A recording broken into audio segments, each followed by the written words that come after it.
Amigos, por orientação dos Espíritos Amigos, já há semanas, eles nos pediram que falássemos um pouco acerca de pontos mortos que existem dentro de nós.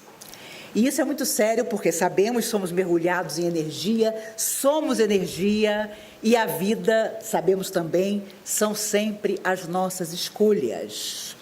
E por isso, os Espíritos gostam de nos lembrar, e lembravam sempre através da mediunidade ímpar de Chico Xavier, que a presença da mágoa, por exemplo, em nossas vidas, gera inquietude. E a inquietude que a mágoa traz é o ponto morto no nosso sentimento. Solução? Boa vontade para solucionar a mágoa. A gente fala de mágoa e, na verdade, é sempre aquilo que nós não conseguimos perdoar e esquecer, nem nos outros, nem em nós mesmos. E parece uma coisa menos importante, mas amigos espirituais lembram que, além da vida física, aquilo que nós não solucionamos pesa tanto em nosso coração, que gera infortúnio e, às vezes, um longo período de recuperação para a nossa alma eterna fora da matéria. O que parece uma coisa pequena, mas que nós guardamos por muito tempo dentro de nós, sem solucionar, vai assumindo uma proporção que não deveria ter e torna-se um ponto morto da nossa personalidade. Outra coisa que ele se refere são as lembranças que geram aflição em nós. Coisas que o tempo nos pede esquecer, mas que nós mantemos dentro do nosso coração. Coisas que deveriam ter sido lição, porque tudo que nos acontece é lição, e há coisas que nós só podemos solucionar na Terra. Se assim não fosse, não precisaríamos reencarnar, não voltaríamos muitas vezes, sempre em busca de nós mesmos e das pessoas que nós infelicitamos. Porque, em geral, não voltamos para reencontrar aqueles que nós tornamos felizes ou com os quais não temos nenhuma dificuldade. Nós voltamos sempre em busca dos nossos reajustes. E por isso os Espíritos nos lembram que a aflição que nós carregamos das coisas que não conseguimos esquecer é um ponto morto que nós vamos ter que reajustar e não levar para o outro lado da vida. E não duvidemos, em muitas existências, nós sempre mergulhamos na carne e saímos dela, às vezes trazendo e levando as mesmas questões não solucionadas. Por isso, o tempo de hoje é difícil, porque é um tempo, dizem os amigos espirituais, em que não nos cabe mais a dúvida, o meio termo. Nós teremos que optar por sermos positivos, por sermos equilibrados, por conseguir trazer para nós qualidades morais às quais nós éramos indiferentes ou que nós desprezamos em outras existências.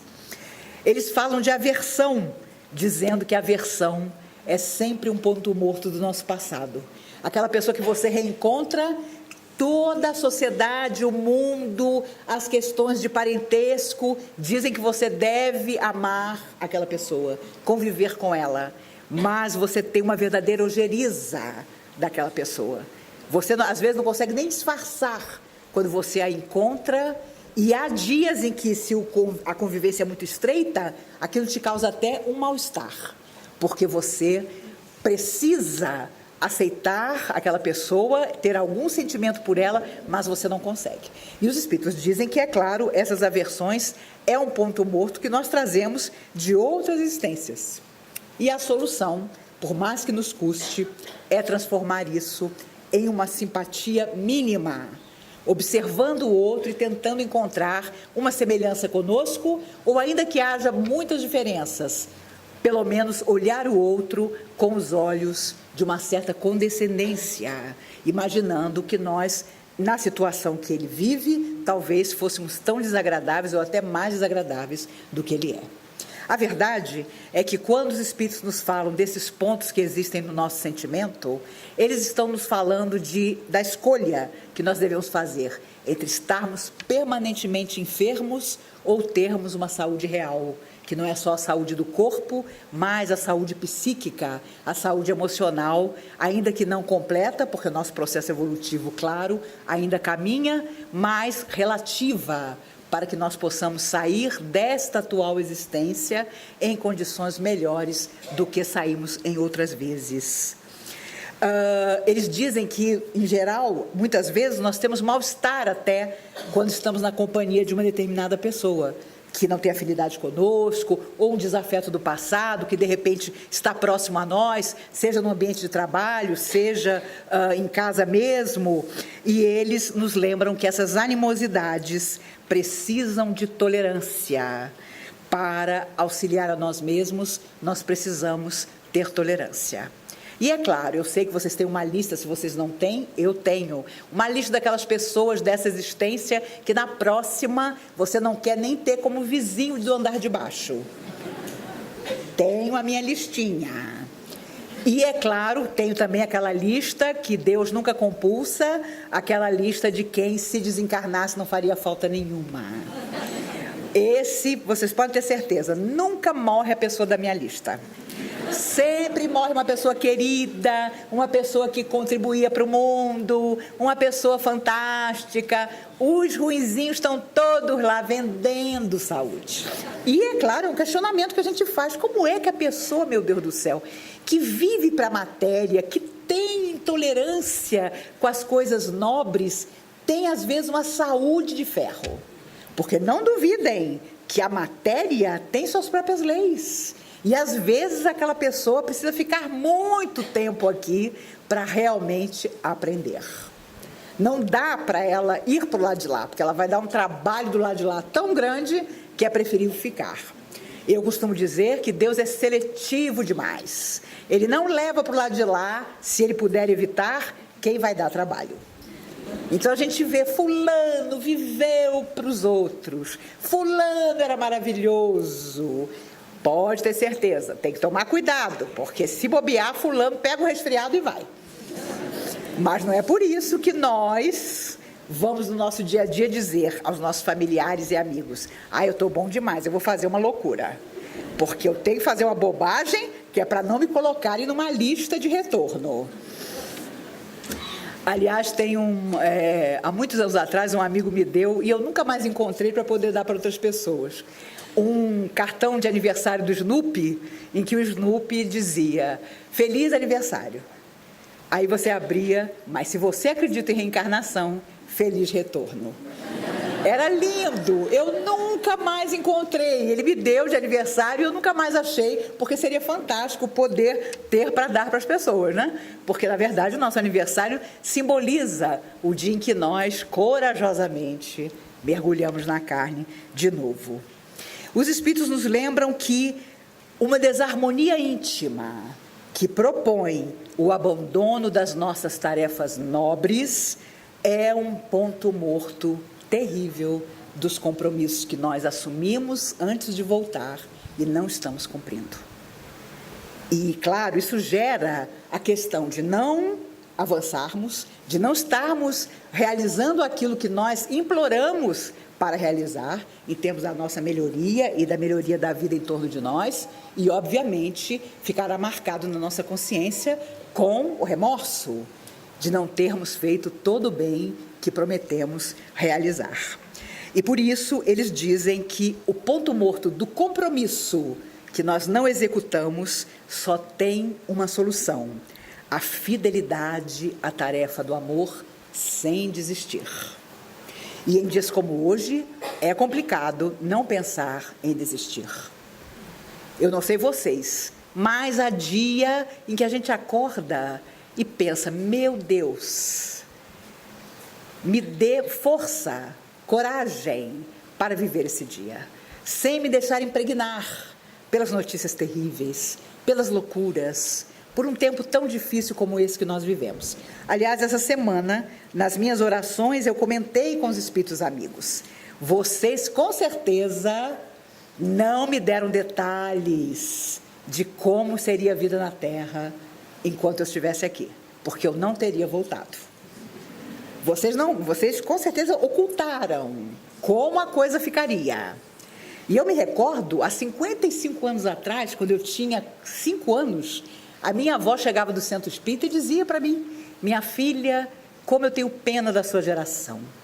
Porque lá no centro os espíritos dizem que no futuro, quando você for adulta, imagine, pai vai matar filho, filho vai matar pai. E ela começava a falar coisas que hoje são diárias e que chegam através dos meios de comunicação até nós.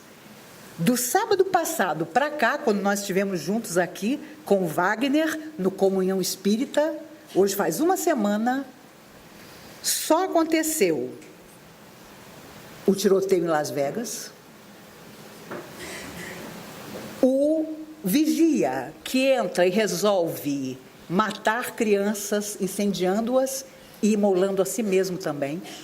Imagina o desequilíbrio. E como é que você vai confortar uma mãe que deixou um filho pequeno na creche para depois não tê-lo mais? Não há doutrina espírita que possa confortar, porque é uma coisa dantesca. As pessoas estão absolutamente fora da razão. Interessante que quando houve a questão do tiroteio em Las Vegas, durante os 2 dias seguintes, ele era terrorista, ele não era, meu Deus, o que pode ter motivado? Loucura, loucura, essa é a palavra que define. Ele tinha 64 anos, da minha geração. E como que a pessoa, e não tenho dúvida, há 2 anos atrás eu fiz palestra durante 20 dias nos Estados Unidos. E você percebe que é uma das sociedades, se não a mais doente, uma das mais doentes que existe no mundo. Porque eles acham naturalíssimo que você tenha armas em casa, que você tenha que se defender através da violência. Então, claro que as consequências para a sociedade existem. É inacreditável que as pessoas não pensem, vamos aqui todos parar e, pelo amor de Deus, vamos rever tudo isso. Quantos massacres em escolas, quantos massacres nas universidades, mas durante alguns dias se fala sobre isso, depois o assunto morre. Porque a indústria armamentista tem um poder absurdo. E o Brasil é o 2º país do mundo que mais vende armas para os Estados Unidos. Portanto, é complicado você perceber que existem pontos mortos na sociedade que vai levar muito tempo para serem solucionados, porque o ser humano precisa ser diferente, ele precisa ser minimamente fraterno, ele precisa se importar, se não com o outro, consigo mesmo, com a vida que ele está tendo. As religiões vivem problema porque as pessoas estão cheias de problema. Não existe ninguém que possa, no dia de hoje, dizer: a minha vida é absoluta felicidade. Não sou contrariado em nada, vivo muito bem, tudo me sobra. Se vocês conhecem alguém, ou um de vocês é assim, me apresente. Porque não existe. A própria angústia de vivermos numa época tão complicada realmente nos abafa. Se nós deixarmos, nós ficamos depressivos, ficamos imensamente tristes e começamos a pensar tolices, a pensar que felizes são aqueles que estão passando por cima dos outros sem pensar nas consequências, porque aparentemente nada acontece a eles. Almas livres, dizem os espíritos, só banindo da nossa estrada os pontos mortos que nos paralisam. Só haverá real liberdade para nós quando nós nos analisarmos sinceramente, e ainda que o mundo inteiro nos fale de dor, de desprezo, de preconceito, nós estaremos agindo diferente. E aquilo que há 20 anos ou 30 anos atrás, 10 anos atrás, era o comum, hoje parece a exceção. Hoje você percebe que o pai e a mãe às vezes se sentem constrangidos de passar ao filho valores morais que são eternos, até por medo de que o filho sofra preconceito dentro da sociedade, porque as pessoas querem que essa imensa rede de inconformação, de ódio, se espalhe cada vez mais. E isso tem que parar em algum momento, senão nós não vamos aguentar. Nós não precisaremos nem que o mundo acabe, porque já terá terminado em nós a própria vontade de lutar, de solucionar as nossas questões. Os espíritos nos lembram ainda: pontos mortos são regiões traumáticas que se cura com uma nova energia mental, perdão, bondade, sacrifício e renúncia. Por isso, há tanto tempo atrás, Sócrates disse: homem, conhece-te a ti mesmo. Porque ele já sabia que tudo começava e terminava em nós.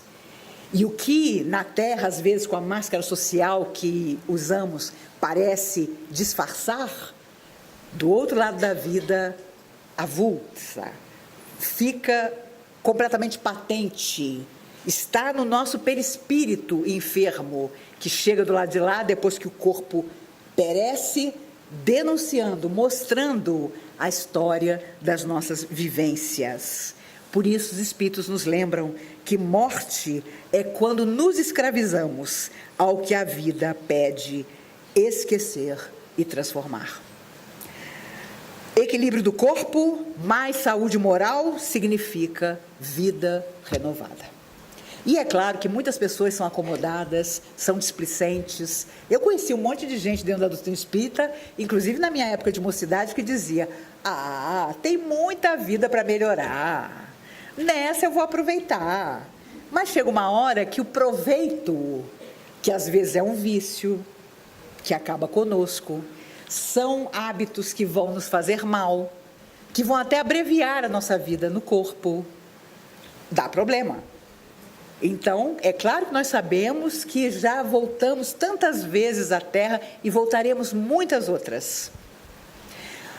No YouTube tem uma entrevista do Chico Xavier para Hebe Camargo, ainda na década de 90, perto da chegada do ano 2000. E ele comentava que o ser humano, sempre na busca de fazer escolhas, durante muito tempo fez escolhas absolutamente erradas. E ele lembrava das guerras e dos 200 anos em que as cruzadas aconteceram no mundo. E ele diz que nós não temos ideia de como esses 200 anos das cruzadas, em que aqueles que eram cristãos lutavam contra os que não eram, gerou um processo kármico para o planeta que até aquela data em que ele está dando a entrevista repercutia. E é por isso que os espíritos dizem que a Terceira Guerra Mundial acabou há 72 anos, a Segunda Guerra Mundial acabou há 72 anos, eles dizem que no mundo espiritual ela não acabou, porque ainda existem aqueles que se perseguem, ainda existem feudos nos abismos da espiritualidade inferior, de criaturas que nunca se conformaram e que saíram do corpo físico ainda dentro daquele processo de ódio e de perseguição. E os espíritos contam, inclusive, que aquelas pessoas que se encontraram naquela época para comandar o mundo na sua ilusão, dentro de um país como a Alemanha, na verdade tinha um pacto entre elas, que vinha desde antes da Idade Média, de se encontrarem na Terra apenas para disseminar o terror e a loucura. E isso não é pedido pela espiritualidade superior, porque sempre há a esperança de que, ao mergulhar de novo, nós façamos escolhas diferentes. E ainda essa semana eu falei para alguém, não me lembro mais quem, eu disse: meu Deus, que saudade da minha época de espírito ignorante, quando você podia fazer as bobagens e você não sabia, você não tinha noção da responsabilidade, então você aprontava o que fosse e você não se preocupava, porque você não tinha a sua consciência desperta. Entretanto, os espíritos amigos, mais de uma vez, já comentaram comigo que nós aqui, meninos de sábado, que estamos juntos há tantos anos, muitos já partiram para o mundo espiritual ao longo dos anos, outros ainda vão chegar, mas eles dizem que muitos de nós ouvimos da boca do próprio Cristo o Sermão da Montanha. Estávamos lá e, no entanto, nada fizemos. Então, estamos permanentemente nos encontrando para de novo refazer as nossas lembranças, torná-las positivas e, enfim, eliminar esses pontos mortos. E é claro, em geral, pontos mortos dentro de nós, a nossa vaidade, o nosso orgulho não permite que nós admitamos. O outro é que precisa solucionar a vida. O outro é que está equivocado. O outro foi quem me magoou. E os espíritos sempre dizem, se o outro te magoou, problema dele. Mas se você magoou alguém, o problema permanece com você. Portanto, sempre nos lembrando que o desequilíbrio é sempre uma ação nossa, no sentido negativo de viver. Por isso, se hoje está difícil, nós precisamos continuar tentando, porque senão os próximos anos serão ainda mais dolorosos e uma próxima vida, então, impensável. Nós vamos querer loucamente juntar tudo de uma vez só. E os amigos espirituais dizem que nessa nossa atual vida, nós encarnados aqui na Terra atualmente, já foi assim. Nós pedimos tudo e mais alguma coisa. Os nossos protetores é que disseram, vai com calma, um pouco de cada vez. Mas nós queríamos simplesmente tudo, que o mundo desabasse em cima de nós, para transformar os pontos mortos em luz. Só que com o esquecimento do passado, primeira vez que cai uma cutícula sua, Deus não existe. Deus me esqueceu. O espírita, então, é tremendo. Eu sei que vocês não são assim, mas o espírita é desse jeito. Meu Deus, eu tomo passe, eu faço tratamento, eu assisto aquela palestra da Maíse e as coisas não melhoram para mim.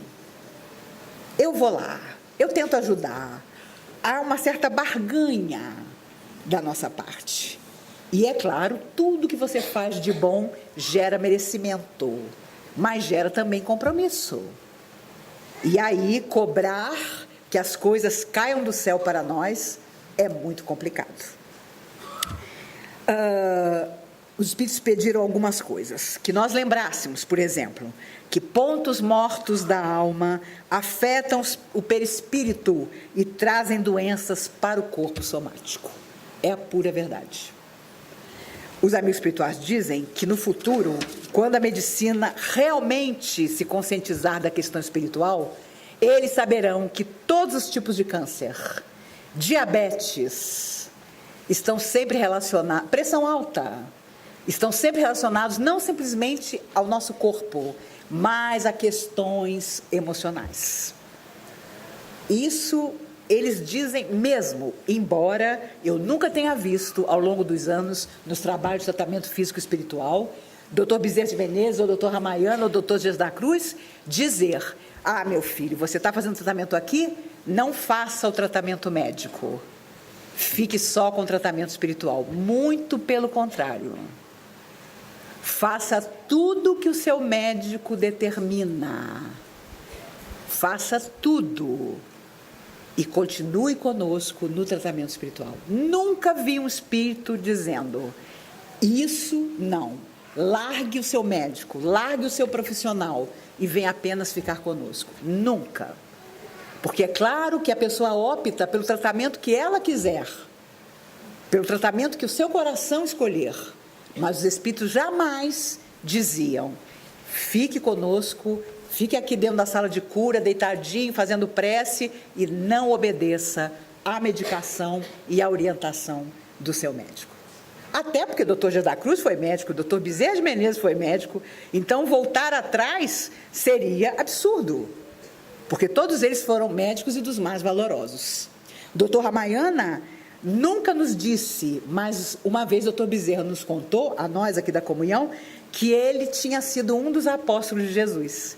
E nem preciso dizer a vocês que ele jamais disse qual deles. A gente tinha até uma vaquinha apostando qual deles teria sido. E quando a mediunidade da Dona Irene Carvalho não pôde mais continuar, pela sua idade avançada, ele mesmo, Dr. Ramayana, através dela, nos disse que não mais se comunicaria porque ela não tinha mais condições físicas. E com o passar do tempo, a nossa mediunidade vai decrescendo. A nossa capacidade de nos ligarmos a essas forças mediúnicas vai decrescendo, é muito natural. raríssimos são aqueles que ainda permanecem em idade avançada com a mediunidade plenamente ativa. Nos últimos 2 anos de vida, Chico Xavier não tinha mais condição de estar mediunizado.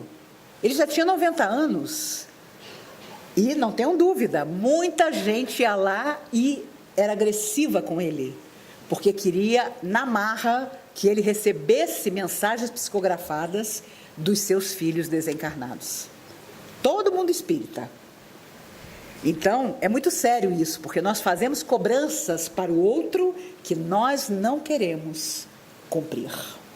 E essa talvez seja a grande incoerência que nos acompanha há tantas vidas e que talvez permaneça ainda.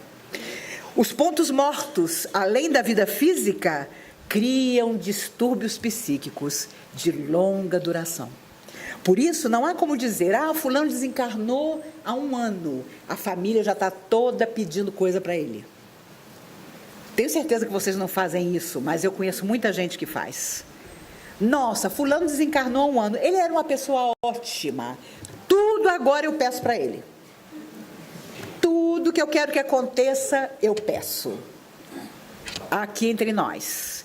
Como você pode afirmar que fulano, mesmo que tenha tido uma vida equilibrada e esteja bem do lado de lá, vai estar a seu serviço? De jeito nenhum. Ao contrário, há espíritos que por um longo tempo se afastam voluntariamente dos familiares que deixaram para outras tarefas. Pessoas que se consideraram egoístas na sua felicidade, pedem para se afastar de familiares e ir em busca de tarefas junto a pessoas grandemente necessitadas, que estão sem apoio. É muito sério isso.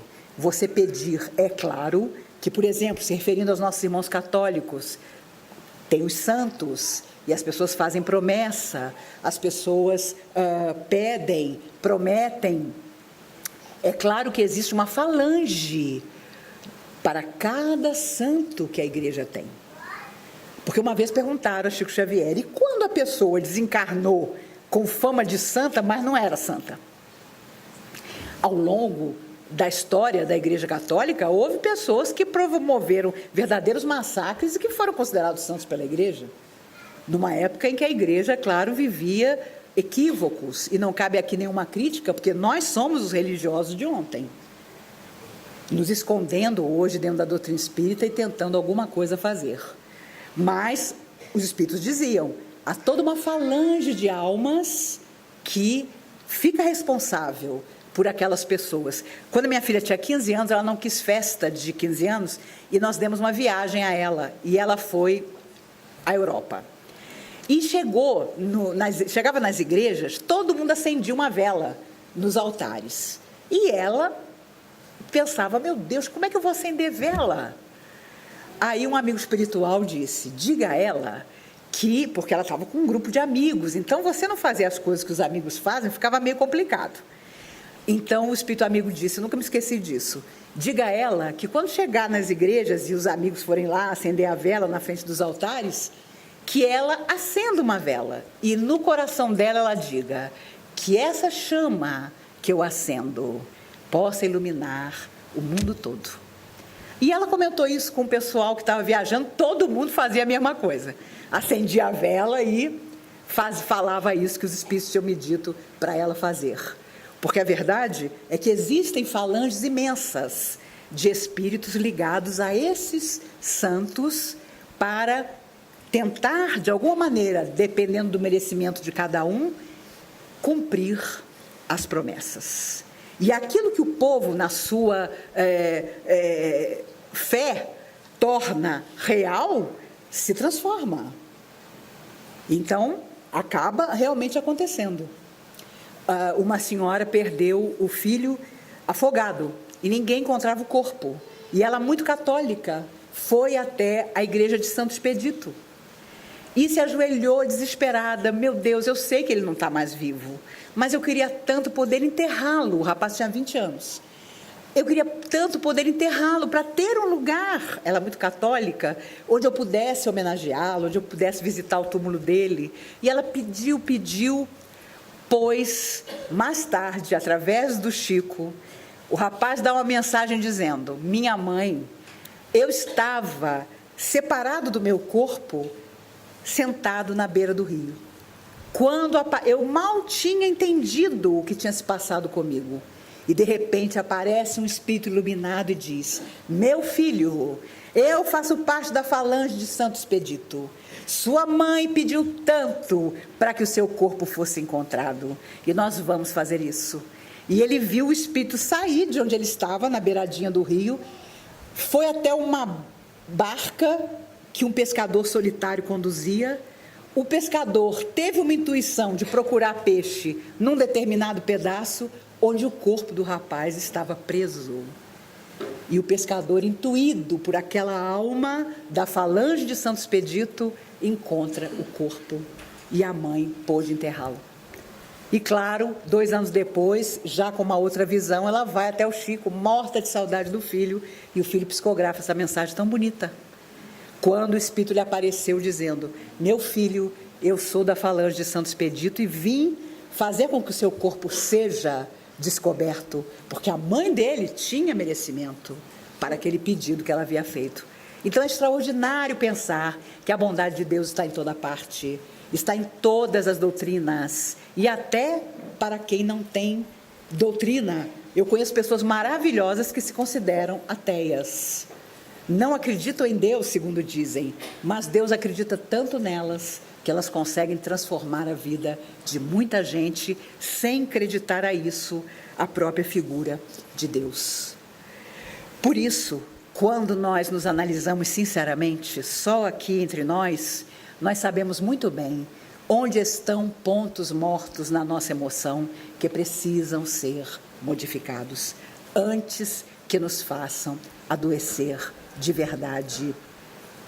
Os espíritos amigos, em todas as mensagens que ao longo dos anos eu vi que eles transmitiam às pessoas sobre os mais variados pedidos que as pessoas faziam, sempre enalteciam a mudança interior e a coragem de se autoconhecer.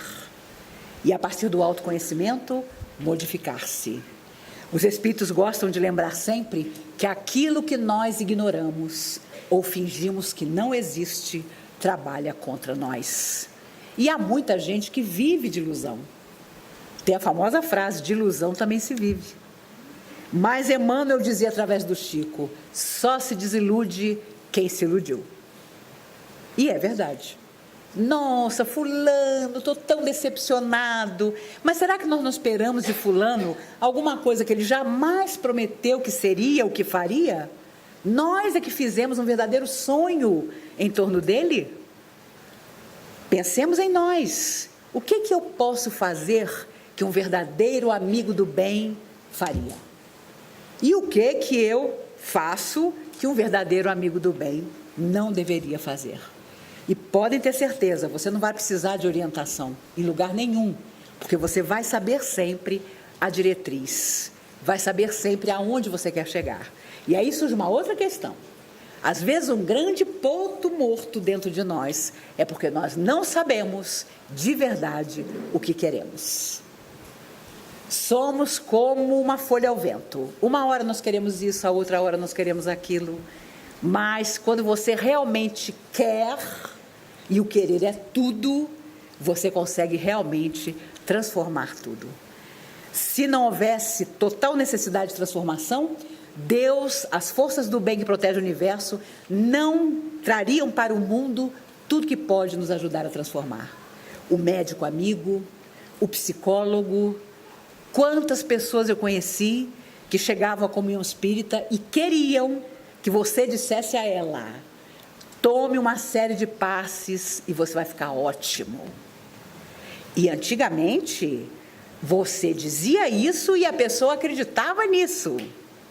Lá pela início da década de 1970. Depois os espíritos foram vendo que nós precisávamos amadurecer. E através da mediunidade de Chico e de outros, eles começaram a dizer: tem um problema. Se você não se transforma, nem Deus pode fazer nada. Quantas e quantas vezes as pessoas entravam para tomar passe na desobsessão E depois que elas saíam, os espíritos sofredores incorporavam para serem doutrinados. E os espíritos riam, almas sofredoras, porque diziam, não se preocupem, ele vai voltar semana que vem, porque eu fico lá na porta esperando por ele. Ele fica todo contrito aqui, ele pensa na família, ele faz aquela cara compungida. Quando ele chega lá fora, ele pensa, eu estou ótimo, eu tomei passe, agora eu posso aprontar de novo. E era verdade, era verdade. Uma vez um rapaz bonito para burro, isso já tem 40 anos, veio tomar passe num processo obsessivo terrível. Eram chefes de falange que perseguiam o rapaz. E seu Nelson, maravilhoso, hoje já no mundo espiritual, tinha um trabalho de desobsessão aqui no sábado. Depois da palestra, subia todo mundo, aqueles mais necessitados, para a desobsessão com o seu Nelson. Vinha gente do HPAP, que a família trazia de camisa de força, e a pessoa ficava boa. Mas esse rapaz apareceu, nós, meninas da mocidade, já nos encantamos, né? E a gente tinha uma coisa, quando o cara chegava perturbado, os olhos eram pontos mortos, a gente gamava. Nossa Senhora! A gente fazia até tráfico de ficha. Os que eram mais bonitinhos, a gente passava na frente, para eles não esperarem muito e desistirem. Mas tinha um problema. O cara ia melhorando, o cara ia melhorando, o cara ia melhorando. Era seu Nelson, era seu Benjamin, seu Francisco. Gente, dirigente de desobsessão, que só em outra encarnação agora. Com todo respeito aos que são hoje dirigentes aqui na comunhão. Mas o cara ia melhorando. O rapaz ia melhorando, o outro ia melhorando. A gente se desinteressava. Porque aquele olhar maluco de quem está pronto para dar um tiro em alguém, suavizava. E a gente trocava impressões. Não, já não estou mais interessada. Também não. Por quê? Porque o cara ficava equilibrado. E eu conto isso, que é uma lição para todas nós mulheres. A gente gosta de um desequilíbrio. A gente gosta do cara que precisa da nossa ajuda. Nossa, fulano não tem jeito. Você acha que com você tem jeito. Você acha que você, especificamente, vai dar jeito no fulano. Isso não adianta. Isso acho que é da mulher mesmo, né? Se bem que as mulheres de hoje em dia estão bem mais espertas. Mas a verdade é que esse rapaz entrava e vinha o horror. Eram 20 médiuns, todos incorporavam. Porque era uma falange mesmo que acompanhava o rapaz.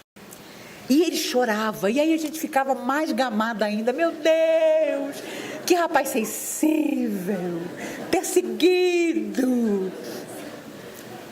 Inclusive, uma vez, seu Nelson pediu que eu visse, né, olhasse o que eu estava, falasse o que eu estava vendo, e eu, muito sutil, falei, não, temos aqui o nosso amigo.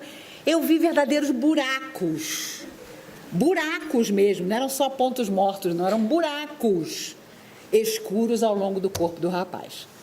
Aí eu comecei a me tocar que devia ter alguma coisa, né, que aqueles olhos fascinantes escondiam. E aí um dia, depois de 2 meses de tratamento, todo sábado, veio o chefe, incorporou o chefe de todo mundo e virou-se e disse, eu sou chefe e consegui reunir aqui do outro lado da vida vários adversários dele. E se ele quiser melhorar, ele que saia da minha faixa vibratória. Porque eu, na minha inferioridade, vou continuar vibrando do jeito que eu consigo. Ele que está no corpo, que mude, que saia dessa ligação mental que nos une. E aí, com a permissão da espiritualidade, naquela noite ele contou que o rapaz tão inocente que nós adorávamos, numa vida anterior, havia matado a ele, o chefe da falange, desencarnada, triturado num misturador de cimento. E quando o espírito contou essa história, teve uma crise de pranto, lembrando do sofrimento absurdo, de como ele chegou do lado de lá, E, claro, reencontrando o rapaz nessa vida, ele não queria perdoar. Então, no instante, aquele charme do rapaz desapareceu para nós. Porque nós vimos que, a não ser que ele se tornasse uma pessoa muito melhor, aqueles espíritos que o assediavam o esperariam um dia fora da matéria para continuar cobrando. Isso é muito sério, porque a única coisa que faz com que esse laço se rompa é a nossa atitude modificada. O espírito desencarnado não tem condição, muitas vezes, no inferno interior que ele vive, de nos desculpar, de simplesmente esquecer. Nós temos o esquecimento que o corpo de carne nos proporciona. Então, é a nossa hora de mudar, de afastar essas energias, de tornar essas energias absolutamente diversas, para que não haja sintonia. Por isso, ninguém precisa nos dizer se nós temos almas sofredoras ao nosso lado. Nós saberemos sempre, pela nossa atitude, pelo nosso pensamento. Se você está vivendo um momento, por exemplo, que você está tendo frequentes pesadelos, faça a sua prece sempre antes de dormir. Porque muitas vezes nós temos um dia a dia corrido, ou estamos assim antenados em outras coisas, e durante o dia a influência espiritual não nos alcança muitas vezes. Mas nas horas de sono, quando o nosso espírito sai e o corpo está adormecido para descansar, não duvidem que nós encontramos essas pessoas. Quem de vocês não terá sonhado algum dia que tinha uma briga com uma pessoa, rolava até no chão com ela, tomava satisfação com ela e acorda, nossa, mas tem tanto tempo que eu não vejo fulano, eu sonhei que eu estava tendo uma briga com ele, porque aquilo que nós não solucionamos, enquanto estamos no corpo, às vezes nas nossas horas de sono, aparece. Há muitos anos, minha filha era bem pequena, eu estava acordada de madrugada e apareceu um espírito no meu quarto de cartola, fraque, polainas, luvas e uma carteira de dinheiro na mão. E ele então me disse: eu soube que a senhora faz palestra e eu estou precisando não de palestra, mas de uma prece. E ele abriu a carteira e disse: quanto eu vou lhe dever por uma prece que a senhora faça agora para mim? Eu fiquei estarrecida, porque ele não tinha nem ideia, e já devia estar desencarnado desde 1910, que ele estava fora da matéria. E aí eu comentei aqui com o Dr. Bezerra de Menezes, e ele então me disse que quando você tem algum compromisso com as almas que sofrem, você é permanentemente procurado muitas vezes. Então ele me propôs o seguinte, que antes de dormir eu me sentasse na beirada da cama e dissesse: espíritos amigos, eu estou num corpo de carne, eu preciso descansar. Então, se vocês precisarem conversar comigo, lá na comunhão. E deu certo, porque quando eu entrava para tomar passe, fazia fila, mas lá em casa, pelo menos, não acontecia. Um outro episódio que eu nunca me esqueci, cheguei de uma palestra no centro espírita longe, e havia um espírito sofredor na sala. E quando eu entrei, já dei de cara com ele, ele virou-se contrariadíssimo e disse: eu estou indo embora, porque eu queria ficar aqui na sua casa, mas esse povo que anda aqui diz que eu não posso ficar.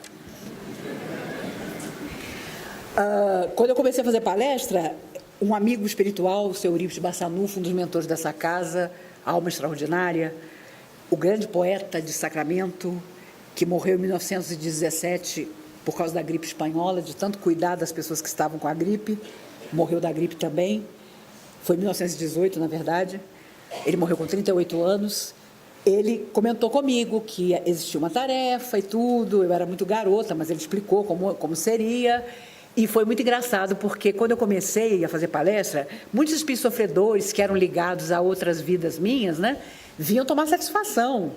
E aí um deles, nunca me esqueci, disse assim: eu queria tanto pegar o seu pescoço, mas esse de gravata borboleta não deixa. Era seu Eurípides Bassanufo. E eu era tão ignorante quando eu comecei a fazer palestra, que eu cheguei para a Dona Irene e disse assim: Dona Irene, eu estou preocupada, que eu fiz palestra na sexta-feira e tinha um espírito sofredor do meu lado. Aí ela disse: um espírito sofredor, Maíse? Ele tinha um terno preto, uma gravatinha borboleta, era seu Eurípides Bassanufo. Mas eu lá sabia que o homem usava um terno preto, aquela orelhinha de abano linda, né? Também aprendi, claro, a identificar, porque há muitas coisas que nós precisamos ter experiência, aprender, levar tombo, nos equivocar, para realmente acabar acertando.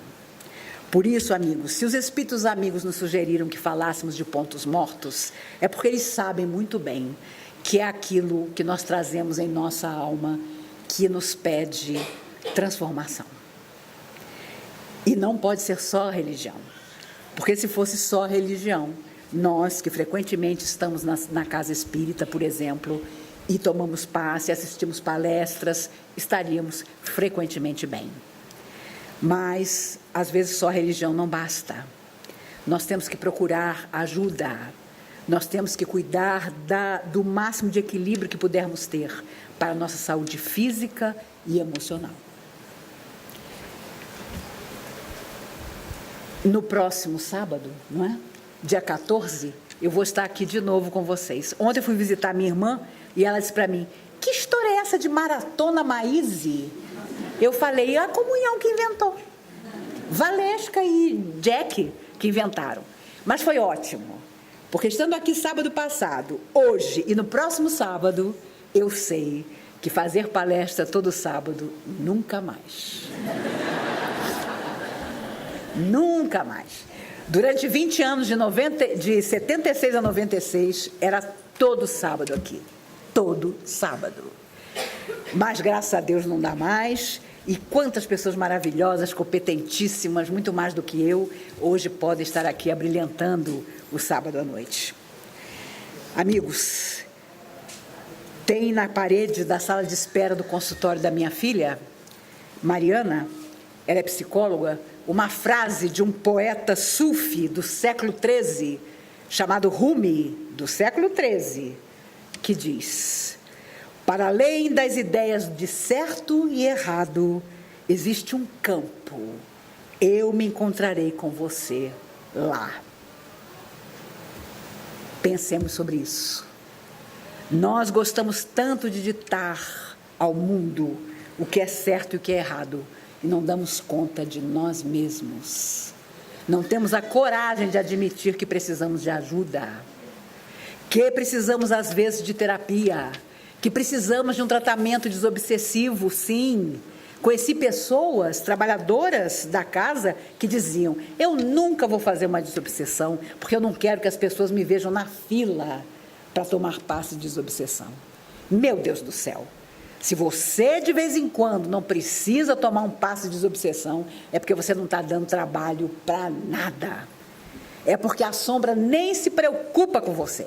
Se você acende uma luz, a sombra sabe o seu nome, sabe onde você mora, e você tem que andar na reta, porque senão é claro que eles dão um jeito de te pegar. Então, não é viver apavorado, não é viver tomando passe sempre.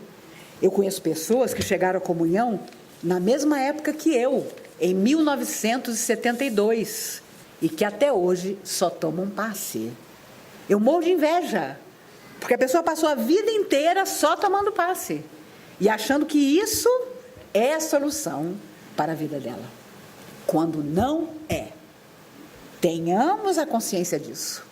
Só a nossa melhora, a nossa transformação, a nossa coragem de nos olhar e dizer: eu preciso resolver isso, eu preciso solucionar aquilo, eu não quero mais ser como sou, porque isso não me faz feliz. Só aí nós vamos realmente ter essa sanidade positiva que as pessoas no mundo de hoje estão perdendo. As pessoas planejam em detalhes as maldades que querem fazer. E por isso eu sempre digo que Jesus passou a régua. Ele deixou vir todo mundo. Por isso são 7 bilhões no mundo. mas a cada um segundo suas obras. Pensemos sobre isso. No próximo sábado, dia 14, nós vamos estar aqui com Jack e com Valesca, porque vamos gravar ao vivo com vocês o Conversando com Maíse. E o tema é a criança interior. Falando para meninos de sábado, vai ter tudo a ver. No sábado passado, ficaram perguntas para responder, eu as levei para casa, respondi todas e trouxe numa pastinha vermelha, entreguei para a Valesca, e o Wagner com certeza vai dar um jeito de passar a vocês as respostas, para que ninguém que fez alguma pergunta no sábado passado saia sem resposta.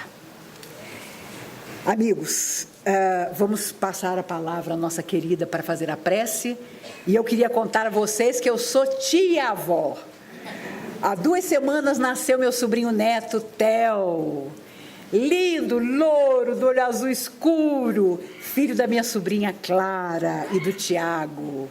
Ontem eu fui visitá-lo e falei para ele, ele já abriu um sorriso, ele dorme o tempo todo, é lindo. Ele dorme o tempo todo, mas à noite fica acordado. E eu passei a mão no corpinho dele, tipo, a Maíse está aqui. Nem pintei meu cabelo essa semana para você saber que eu sou 60 anos mais velha que você. Aí falei para ele, meu filho, tia Maíse não vai ver você fazer 30 anos, mas eu vou aproveitar ao máximo.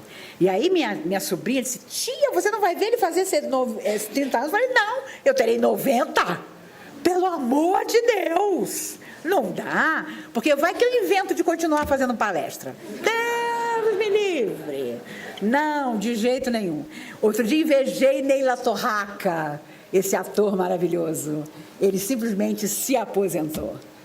Ele disse, chega, passei a vida inteira fazendo cinema, teatro, TV, agora chega. Mas para nós que sabemos que a vida nos pede continuar, não há aposentadoria, a não ser a própria morte, né? E eu sou tão doida que uma vez um médico disse para mim, olha, se a senhora não cuidar do seu diabetes, a senhora pode ficar cega. E eu me lembro que eu falei para ele, que lindo fazer palestra cega.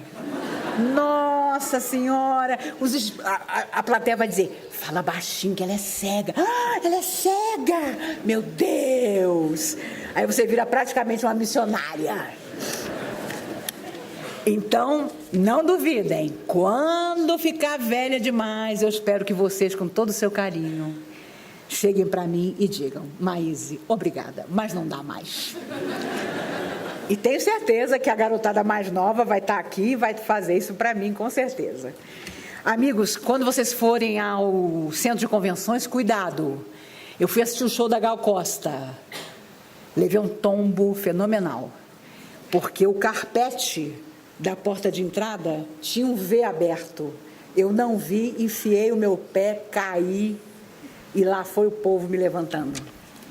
E eu comentei com um amigo que trabalha na GFIS, ele disse que permanentemente os locais de show em Brasília são multados e não tomam a mínima providência para que haja segurança e você não leve um tombaço quando você vai entrar para assistir uma Gal Costa.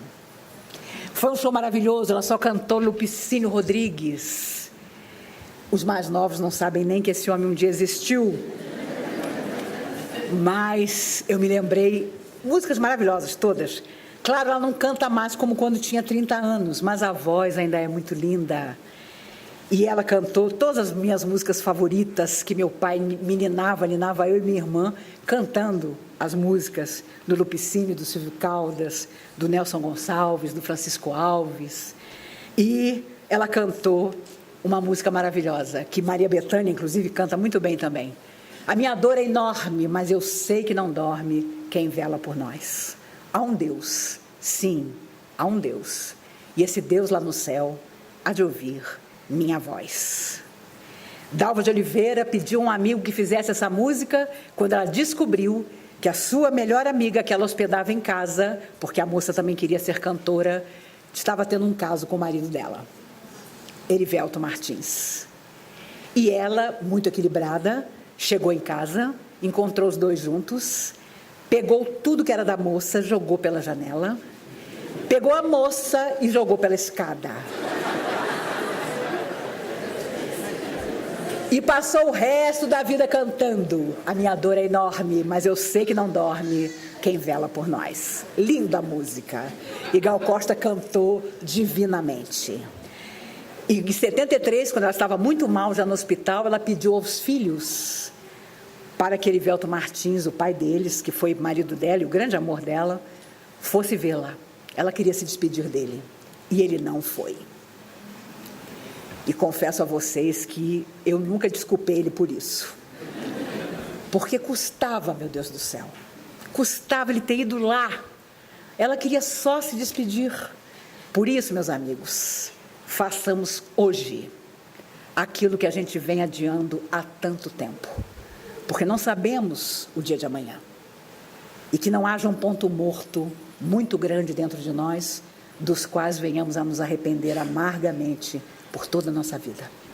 Que Jesus nos abençoe. No sábado que vem, para quem não tiver sem fazer nada, venha, porque nós vamos estar aqui. Sábado passado tinha tanta gente também que eu falei, a vida social de vocês está igual à minha. A gente espera o telefone tocar para algum convite, como não aparece nada, a gente vem para a comunhão.